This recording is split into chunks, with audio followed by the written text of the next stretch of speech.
Pep will be scared. Cannot say much when you lose 4-1. I have just seen history in the making. They are fast and they score. I have just seen Amorim ball absolutely obliterate Pep ball. I like this challenge that as a manager I have ahead of me. At 39, Ruben Amorim stands on the brink of destiny, poised to take the reins at Manchester United, a leap into the spotlight he's long been destined for. He led Sporting to glory, ending a 19-year wait and captured the attention of Europe's giants with his masterful tactics. Though Amorim climbed from the depths of Portuguese football, he received top-notch coaching education. Also, back in 2018, he studied under Jose Mourinho at United. 6 years later, he returns not as the student, but as the club's head coach. Manchester United have a new manager, and is Rúben Amorim. I have my way, and I choose Manchester United. Tonight, the world saw why Manchester United have gone for Amorim. As a player, Amorim commanded the midfield, carving out his legacy with Belenenses and later Benfica, where he lifted 10 major trophies including 3 league titles. Amorim represented Portugal as well, even played for his country in 2 FIFA World Cups and earned 14 caps in total. But on the 4th of April 2017, after a year on the sidelines, the 32-year-old walked away from the game, bidding farewell to his playing days. After hanging up his boots in 2017, Amorim set his sights on the sidelines, joining the Lisbon Football Association to earn his coaching license. By 2018, he started his journey at Casa Pia, making waves from the very start. After 2 painful losses and growing self-doubt, Amorim vowed to quit if he lost again. Adopting a back 3, he led Casa Pia on an unbeaten run. Shortly after, he was suspended for a year for giving match instructions without the necessary coaching credentials, and despite the ban being lifted shortly after, he chose to resign. In 2019, he stepped into the spotlight as head coach of Braga B, claiming wins in 7 of his first 8 matches, leading them ahead of the first team by December. He stepped into the spotlight, taking the helm following the abrupt dismissal of Ricardo Sapinto, stepping into a team languishing in 8th place in the league, ready to make his mark.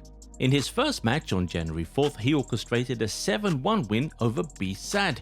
Just 3 weeks later, he guided Braga to triumph in the Domestic League Cup final, overcoming Porto and sealing their moments of glory, Braga's first trophy in 4 years. On February 15th, he achieved Braga's first away win in Benfica in 65 years, with João Palhinha netting the only goal. During his tenure, he notched 10 wins in 13 matches, propelling Braga to 3rd in the league with just 2 defeats. All the stats sparked a wave of comparisons, drawing parallels between him and the legendary Jose Mourinho, the special one himself. Is Ruben Amorim the next special one? Pause the video and comment down below if you think so. However, at Sporting, the atmosphere had become so toxic that in 2018, a mob of 50 masked fans stormed the dressing rooms at the training ground, launching a brutal attack on the players, which prompted 7, including top prospects like Rafael Leao, to cancel their contracts. In March 2020, following Silas's dismissal, Amorim was appointed as manager of Sporting CP, the club shelling out €10 million for his talents, making him the 3rd most expensive manager in history. The transfer fee stunned fans, as it meant that the coach was a pricier acquisition than many of their own players. As one of the most expensive managers in history, Amorim was thrust into the spotlight with towering expectations for immediate success, tasked with restoring Sporting's glory after years without a league title, especially after taking over from an extended period of poor performance. On March the 8th, he led Sporting to a commanding 2-0 win over Deportivo das Aves in his managerial debut, and though he won 6 and drew 3 of the remaining matches, he faced defeats against rivals Porto and Benfica in the Derby de Lisboa. Despite the setbacks, Amorim led Sporting to a 4th place finish and secured their spot in the Europa League. Amorim had breathed new life into the club, instilling a distinct identity that had long been missing from its storied legacy. In his first full season at Sporting, in 2020-21, Amorim had to navigate a period of transition, so he elevated young talents like Daniel Bragança, Gonzalo Inacio, Mateus Nuñez, Nuno Mendes and Thiago Tomás to the first-team squad, balancing the integration of new talent with the need for results was a significant challenge. Masterfully navigating the challenges ahead, Amorim secured his second consecutive League Cup title against his former club Braga, following an impressive record of 32 matches unbeaten streak. Throughout the season, Sporting faced only one defeat, a dramatic 4-3 loss on the road against rivals Benfica in the Derby de Lisboa. Then, on May 11th, with a 1-0 win over Boa Vista, he led the club to its long-awaited league title win after 19 years. Amorim's brilliance shone through, earning him the coveted title of Manager of the Year in the Primeira Liga. During this period, Amorim's remarkable winning percentage illuminated his prowess as a head coach, showcasing his undeniable effectiveness in transforming the team. Also, under Amorim's stewardship, Sporting emerged as one of the league's defensive titans, conceding only a handful of goals on average and solidifying their reputation as an impenetrable fortress. On July 31st, 2021, Amorim triumphed over his former club Braga with a 2-0 win in the Supertaça Cândido de Oliveira, launching his second full season on a high note. Sporting then rallied to win 3 consecutive Champions League group games after a rocky start. After a stunning 3-1 win at home against Borussia Dortmund, the club entered the round of 16 for the first time since the 2008-9 season. Along the way, Amorim etched his name in history as the Primeira Liga's fastest manager to reach 50 victories. On January 29, 2022, Amorim clinched his third consecutive League Cup title with a 2-1 win over Benfica, but that triumph was followed by a tough 5-0 aggregate defeat to Man City in the UCL round of 16. Also, Sporting's Taça de Portugal journey came to a halt in the semi-finals as they fell to rivals Porto in a hard-fought battle. On the domestic front, Sporting fought valiantly, finishing second in the Primeira Liga, narrowly missing the title. Sporting closed the season with an impressive 27 wins, 4 draws and just 3 defeats, amassing 85 points. Yet, despite their valiant efforts, they fell just short of Porto's title-winning mark. Amorim's leadership yielded an impressive 79% winning percentage and an average of 2.5 points per game, as Sporting unleashed a formidable offence that netted 73 goals, averaging 2.15 per match, while their steadfast defence conceding only 23 goals, solidifying their reputation as one of the league's toughest fortresses. The season solidified Amorim's reputation as one of Portugal's elite managers, a journey marked by milestones of growth, laying a powerful foundation for future triumph. During the 2022-23 season, Sporting's rising success drew the attention of wealthier European clubs, leading to the summer exodus of key players like João Palhinha and Matheus Nunes to Premier League teams Fulham and Wolverhampton Wanderers. Despite their past triumphs, the club found itself embroiled in a fierce struggle for supremacy in the league, finishing 4th with 61 points after 18 wins, 7 draws and 9 losses across 34 matches, a stark decline from previous seasons. Offensively, Sporting netted 64 goals, averaging 1.88 per game, yet their defensive frailties were laid bare as they conceded 41 goals, revealing a porous backline that contrasted sharply with prior campaigns. The departures of key players disrupted team cohesion, leaving gaping holes in both the midfield and at the back.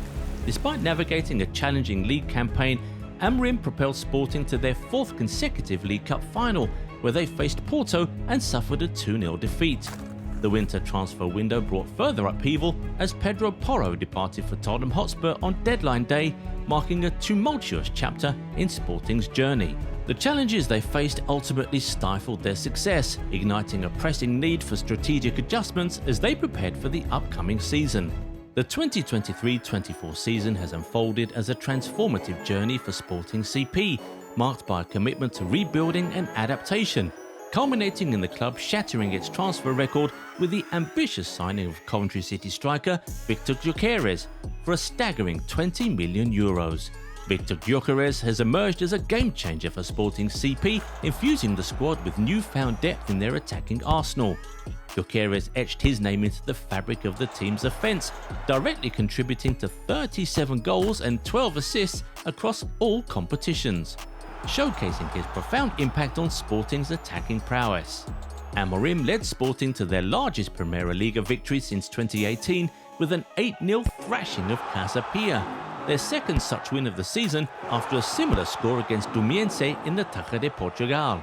and at the time he was also linked with the Liverpool managerial position after Jurgen Klopp's announcement to leave, as Xabi Alonso, the previous favourite for the role, publicly confirmed his decision to stay at Bayer Leverkusen despite Liverpool's interest.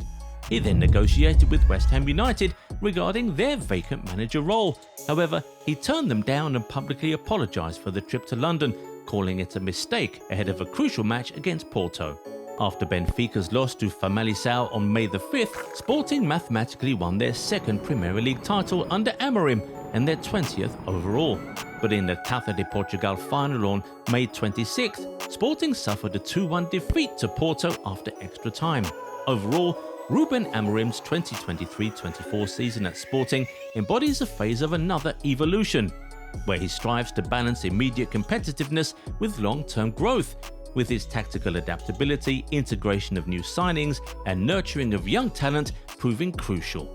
Embracing a shift in tactics for the new season, Amorim's Sporting CP showcased a more dominant possession game and an aggressive high-pressing style, a departure from its previous more pragmatic approach.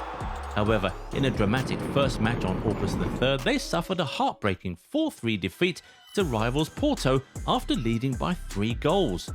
Undeterred, he rallied his team to achieve 10 wins in 10 Primeira Liga matches, positioning Sporting at the top for both most goals scored and fewest conceded. In the Champions League, they embarked on an unbeaten run, claiming 2 wins and a draw, showcasing their resurgence. Just days later, on October 29th, following the dismissal of Erik ten Hag, Sporting announced that Manchester United was poised to activate Ruben Amorim's €10 million release clause. By November the 1st, the Premier League giants officially appointed Amorim on a contract through to 2027, with his tenure set to begin on November the 11th, marking a new chapter in his coaching career. As Ruben Amorim steps into the storied halls of Man United, he faces a monumental challenge: developing a tactical presence. To weave his tactical identity into the very fabric of the team, ensuring every player seamlessly adapts to a new style of play that breathes life into Manchester United's ambitions. Integrating new signings. As the January transfer window looms, Amorim plots a strategic overhaul, poised to bring in fresh talent that aligns with his tactical vision, while unlocking the full potential of his existing squad, ready to elevate Manchester United to new heights. Developing young promising talent. Drawing from his triumphant tenure at Sporting, Amorim sets his sights on nurturing emerging talent, determined to provide promising youth players with the golden opportunities they need to shine in the first team. Developing team unity. Fostering a bond of unbreakable chemistry and seamless communication will be crucial, empowering the players to adapt swiftly to the new tactical landscape. Aiming to win titles. He stands at the helm, charged with the monumental task of steering the team toward glory in the Premier League and domestic cups, while relentlessly pursuing triumph on the grand European stage. What are your expectations for Amorim in his first season at Manchester United? Will he be able to bring back the glory days to Old Trafford?